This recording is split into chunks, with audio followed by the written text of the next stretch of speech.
Diane is very fortunate that the events occurred as they did. A lot of times it's not a good outcome. She was kind of almost screaming that the pain was getting worse. I had gone into a bad rhythm, and then my heart stopped.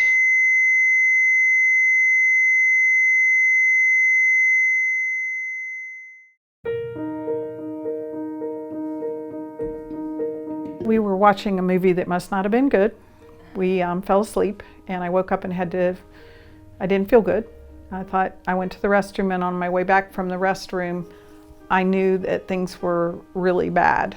I had pain under my right arm, and then very quickly I got crushing jaw pain, was very short of breath, got nauseated. And I had just taken a continuing ed credit class on presenting symptoms of a heart attack in women. So I pretty much was convinced I was having a bad heart attack. I woke him up and said, "You need to take me to the hospital." I said, "What's the matter?" And she says, my chest is hurting." So I said, "Nope, I'm not taking you. I'm going to call the life squad. That's too bad a pain." When we arrived, Diane's husband was on the sidewalk, and he said, "You probably want to hurry." They did a 12-lead EKG, which gives them the ability to see more about my heart. Fortunately, in Cincinnati, we have a system in place where when an EMT goes to a patient's home or other site of service and they suspect a heart attack, they can do an EKG on the site. That EKG can then be transmitted to an emergency room where it can be reviewed by an emergency room physician. And if the physician feels there is a STEMI heart attack, they can, what we call, activate the cardiac cath lab well before the patient even arrives at the hospital. Go ahead and send it, and then we give them a call and let them know what's going on. I asked to see the strip, and I knew it was what was called a widowmaker. I remember seeing the highway lights. I saw a bright light, and I guess it was about at that time that I arrested. And we recognized it was a shockable rhythm, put the pads on, and charged the monitor and shocked her. And that's when we diverted to Arrow Springs as well.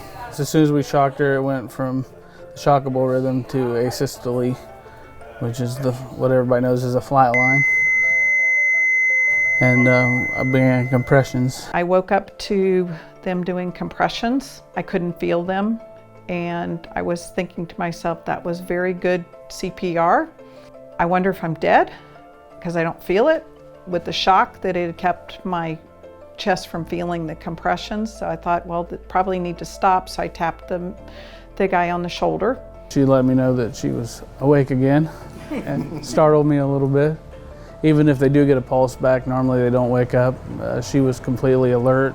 He said, "Oh, things have changed, but don't worry. We're going to Arrow Springs, and air care's in the air." Clinically, she wasn't stable to begin with, but she really became obviously completely unstable at that point. We need to get her to a facility that can do more than we can do. We can do a fair amount in the back of the medic, but we don't have the hands, the room, the lighting, a doctor. They took me to Arrow Springs where they could stabilize me, and there was a room full of people. And I asked the medic to stay with me, the assistant chief, because I was really scared at that point. And he stayed with me. He came out and he said that she did real well. She's in really good condition. That you called the 911, called for the squad, you saved her life. And I said, uh-huh. He said, no, if you would have driven her, she wouldn't have made it. When a patient has a heart attack, the highest risk in the first few minutes and hours and even days that can cause death is an irregular heartbeat or an arrhythmia. If that happens in an ambulance with an EMT present, they can pretty easily treat it, as happened with Diane. However, if it happens at home or in a relative's car, there is no treatment for it, and the results could be catastrophic. Right before the air care came, the assistant chief came into the room and said, "Promise me you'll call me." And I said, okay. That was very, very important to me. I remember getting loaded into the helicopter and being flown to Bethesda North. When Diane arrived at Bethesda North Hospital, we had the whole team assembled of nurses, techs, myself, in the cath lab ready to receive her. And she arrived, thankfully, in fairly stable condition. If I hadn't woke up, I would have been dead. If I hadn't have gone to him and he hadn't have activated the system, I would be dead. It's called a widowmaker for a reason. I hadn't had the guys here from the fire department, I wouldn't have made it. Arrow Springs ER was trained and ready for me. The staff at Bethesda North was obviously ready for me. They had people stationed at the doors. Very grateful that the system worked, and I'm proud that I'm part of the system too. It is always better to put them in the ambulance in case there's something needed in the squad.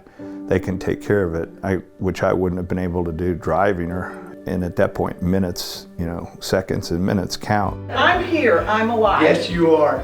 It's very special to meet all of them today. Hugging her was the best part, honestly, for me. Just being able to see her and realize that we had a small part in the plan for that day of her coming back. They saved my life. They were able to keep me calm. And because of the quickness, the thoroughness, the professionalism, I'm here today. Thank you. Absolutely.